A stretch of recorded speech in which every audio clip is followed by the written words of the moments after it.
నమస్కారం. తీర్థయాత్ర కార్యక్రమానికి స్వాగతం. శక్తి జ్ఞానం వినాదేవి నిర్వాణం నోపలభ్యతే అని పరాశక్తి గొప్పతనాన్ని మహానిర్వాణ తంత్రం విశదీకరిస్తుంది.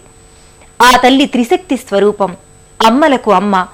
ఆ శక్తి భువనైక మాత కనుకనే తన కరుణామయ దృష్టితో ఈ సృష్టిని నడిపిస్తోంది. అమ్మలగన్న ఆది పరాశక్తి తన మహిమాన్వితాలు ప్రదర్శించి లోక కళ్యాణం చేయడానికి ఈ భూమి మీద అనేక రూపాలలో అవతరించింది. అలా అవతరించిన ఆ తల్లి మరో రూపమే చెంగాళమ్మ పరమేశ్వరి. నెల్లూరు జిల్లా సూళ్లూరుపేటలో కొలువైన ఆ పరమేశ్వరి కోవెలను నేటి తీర్థయాత్రలో దర్శించుకుని తరిద్దాం.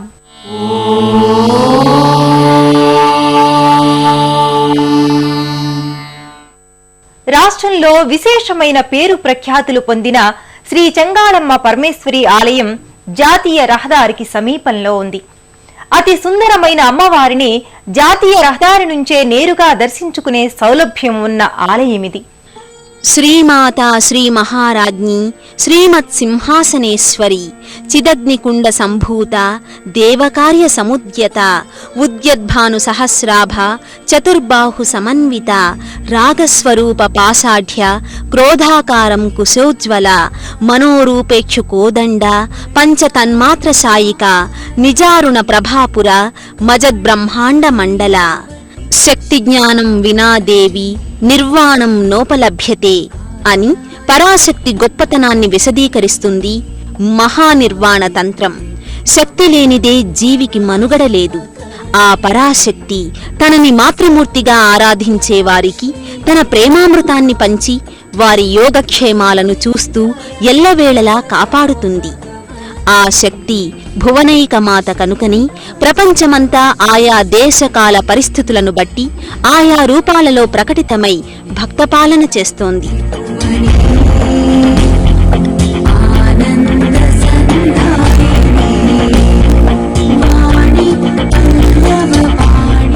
అలా శక్తిమాత మరో అంశంగా ఆవిర్భవించిన మాత శ్రీ చెంగాళమ్మ పరమేశ్వరి మాత. నెల్లూరు జిల్లా సూళ్లూరుపేటలో కొలువైన ఆ తల్లి ఆశ్రిత జన మందారవల్లిగా, కోరిన వరాలిచ్చే కొంగు బంగారంగా విరాజిల్లుతోంది.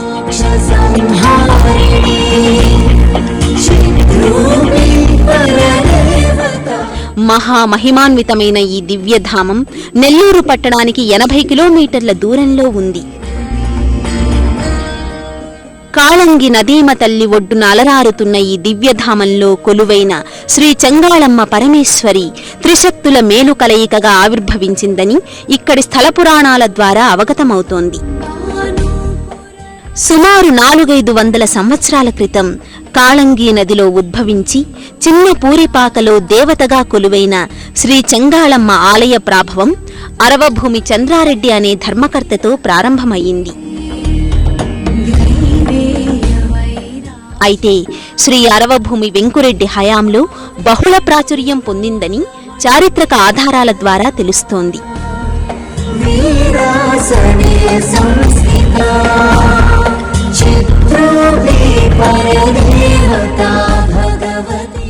వెంకురెడ్డి కాలంలోని చెంగాళమ్మ తిరునాళ్లు ప్రారంభమైనట్లు ఆయన 1905వ సంవత్సరంలో చివరిసారిగా అమ్మవారి ఉత్సవాలు జరిపించినట్లు తెలుస్తోంది.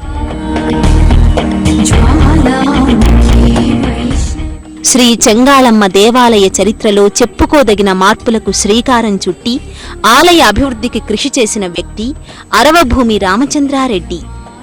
1945వ సంవత్సరం నుంచి 1960వ సంవత్సరం వరకు వీరి ఆధిపత్యంలో శ్రీ చెంగాళమ్మ ప్రాభవం గణనీయంగా పెరిగింది.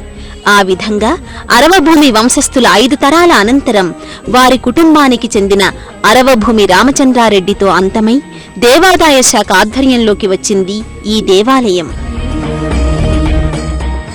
సూళ్లూరుపేటకు కన్నతల్లిగా ఈ ప్రాంతీయులందరికీ ఇలవేల్పుగా వెలసియున్న శ్రీ చెంగాళమ్మ పరమేశ్వరి ఆలయ ప్రాంగణం సుమారు 5 ఎకరాల విస్తీర్ణంలో ఉత్తర దక్షిణాలుగా విస్తరించి ఉంది.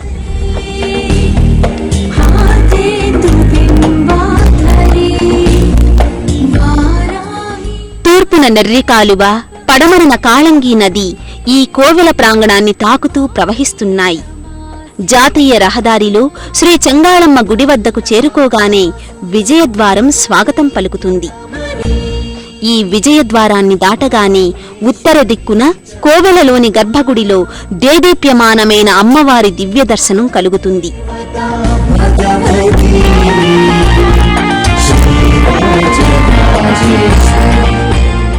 ఆలయంలోకి ప్రవేశించకుండా గర్భగుడిలోని అమ్మవారి దర్శనం కలిగేలా నిర్మించిన ఆలయం దేశంలో ఇదొక్కటేనని చెబుతారు.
ప్రదక్షిణా మార్గంలోని అమ్మవారి గర్భగుడికి కుడివైపులో గణపతి ఆలయం ఉంది.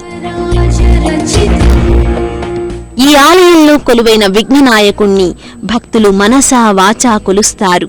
అనంతరం ఎడమవైపులో ఉన్న శ్రీవల్లి దేవసేన సమేత సుబ్రహ్మణ్యేశ్వర స్వామి ఆలయానికి చేరుకుంటారు. ఆలయంలో కొలువైన సుబ్రహ్మణ్యేశ్వర స్వామివారు ఇరు దేవేరులతో కలిసి నయన మనోహరంగా దర్శనమిస్తారు.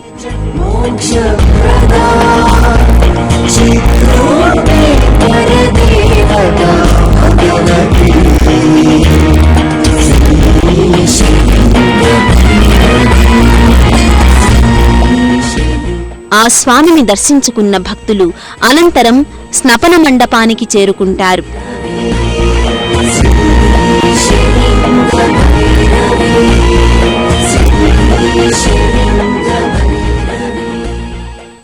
ఇక్కడ అమ్మవారు కొలువై ఉండడానికి ఓ పురాణ గాథ ఒకటి ప్రచారంలో ఉంది.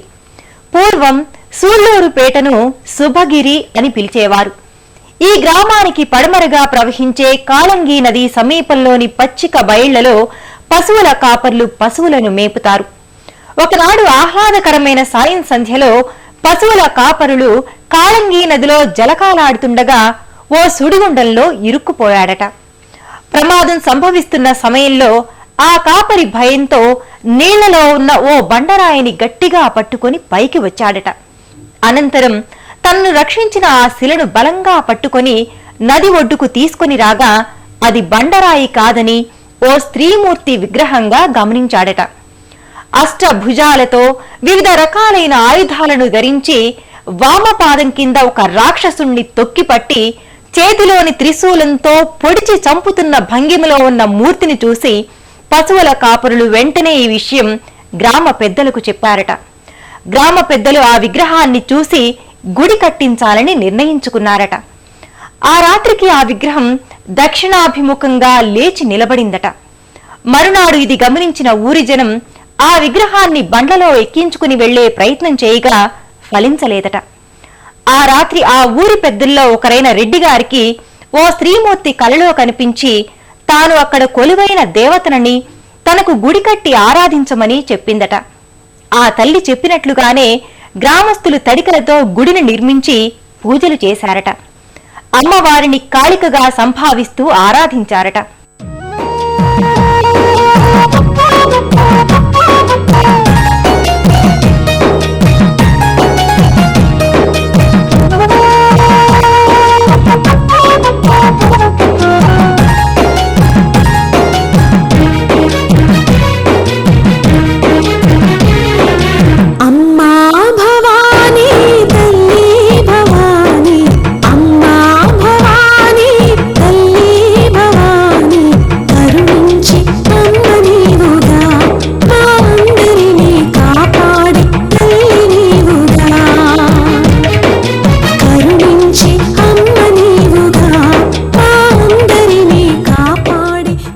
అష్టభుజాలతో షోడశ కళలతో ఆయుధాలను ధరించిన ఆ తల్లి వామపాదంతో మహిషాసురుణ్ణి తొక్కిపట్టి త్రిశూలంతో చంపుతున్నట్టు కానవస్తుంది.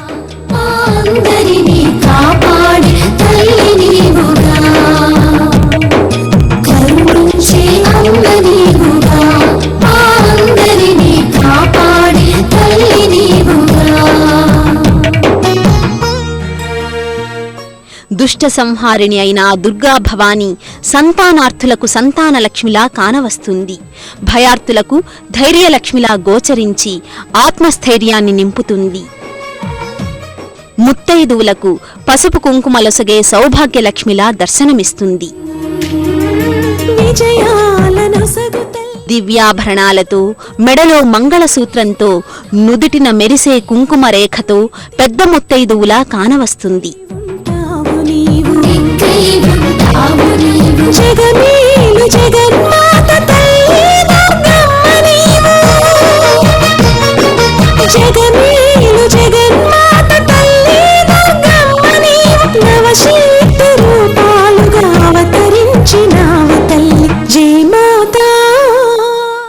భక్తులు అనంతరం ఇదే ఆలయ ప్రాంగణంలో ఉన్న చెంగాళమ్మ వృక్షాన్ని దర్శిస్తారు.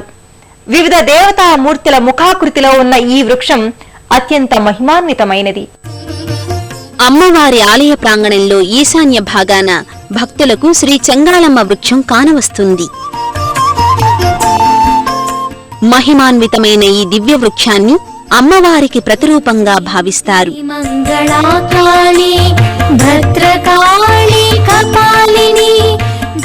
సంతానాభిలాషులైన మహిళలు ఈ వృక్షానికి చీర చెంగు చింపి ఊయల కడితే పిల్లలు పుడతారని ప్రగాఢంగా విశ్వసిస్తారు.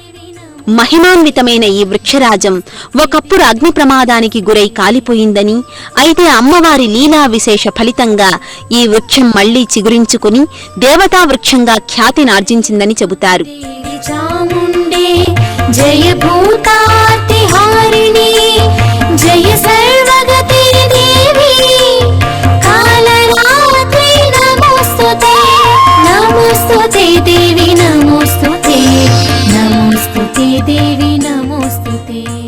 ఇదే ఆలయ ప్రాంగణంలో భక్తులకు మరోవైపున పుట్ట దర్శనమిస్తుంది. ఇక్కడే నాగదేవతలు కొలువై ఉన్నారు.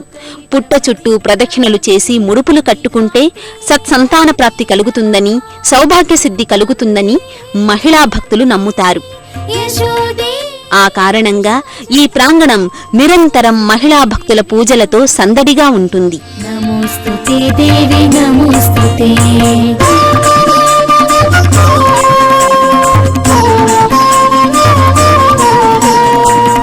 రక్తబీజవదే దేవి. ఇక్కడకు సమీపంలోనే జంటనాగులు కూడా భక్తులకు కనిపిస్తాయి. పం దేహి జయం దేహి యశో దేహి ద్విషో జహి. నమోస్తుతే దేవి నమోస్తుతే నమోస్తుతే. భక్తులు అనంతరం ఇక్కడే కొలువై ఉన్న నవగ్రహాది దేవతలను దర్శించుకుని గ్రహపీడ నివారణార్థం భక్తితో ప్రదక్షిణలు నిర్వహిస్తారు. శుంభస్యైవ నిశుంభస్య ధూమ్రాక్షస్య చ మర్దిని.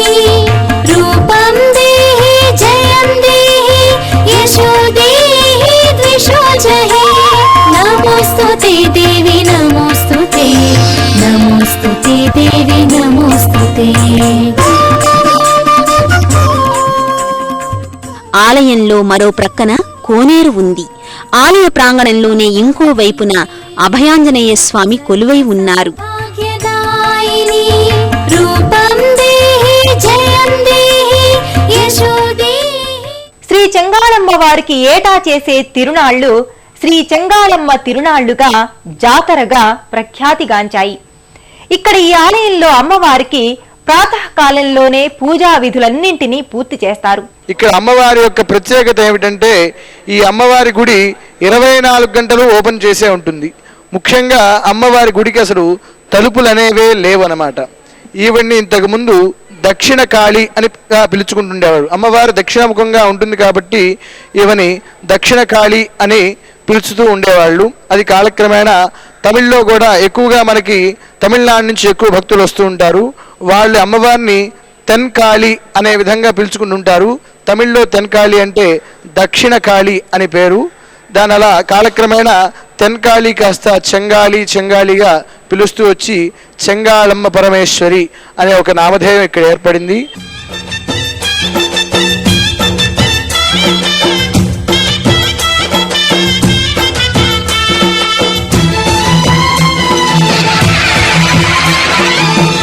शक्ति महाशक्ति ओम शक्ति महाशक्ति.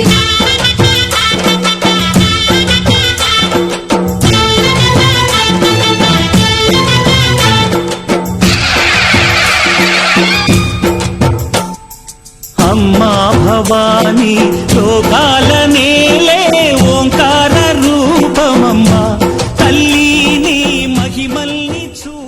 ఆలయంలో అమ్మవారి గర్భాలయానికి ముందు పోతురాజుస్వామి గుదిబండ కానవస్తుంది. ఇక్కడకు అతి సమీపంలోనే భక్తులు అమ్మవారికి కుంకుమ పూజలు నిర్వహించి కైమోర్పులర్పిస్తారు.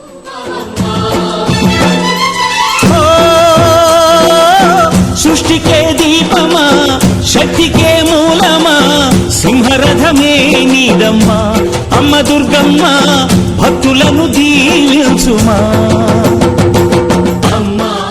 శక్తిమాత శ్రీ చెంగాళమ్మ పరమేశ్వరి దర్శనం సర్వమంగళకరం సర్వశుభకరం.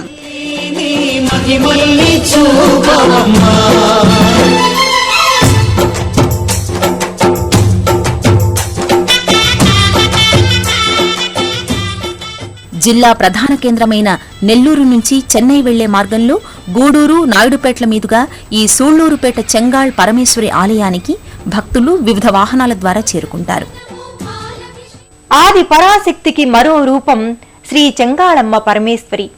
త్రిశక్తి మాతగా జగజ్జననిగా పూజలందుకుంటున్న శ్రీ చెంగాళమ్మ వారి కరుణా కటాక్ష వీక్షణాలు అందరి మీద ఉండాలని కోరుకుంటూ మరో తీర్థయాత్రలో మళ్లీ కలుసుకుందాం. అంతవరకు సెలవు మరి. నమస్కారం.